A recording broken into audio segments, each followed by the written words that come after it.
করেন। এই মর্মে রাসূল সাল্লাল্লাহু আলাইহি ওয়াসাল্লাম বলেছেন, যখন অর্ধ শাবানের রাত আগমন করে তখন আল্লাহ তাআলা প্রথম আকাশে অবস্থান করেন এবং মুশরিক ও বিদ্বেষ পোষণকারী ছাড়া অন্যদের ক্ষমা করে দেন।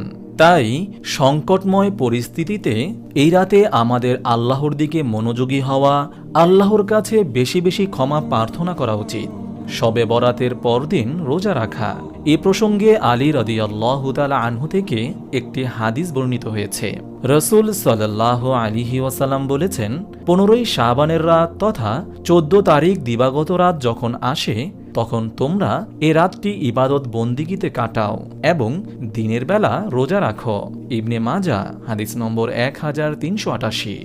এই বর্ণনাটির সনদ দুর্বল হলেও তা গ্রহণযোগ্য। হাদিস বিশারদদের মতে ফজিলতপূর্ণ বিষয়ে জয়ীফ হাদিস আমলযোগ্য। তাছাড়া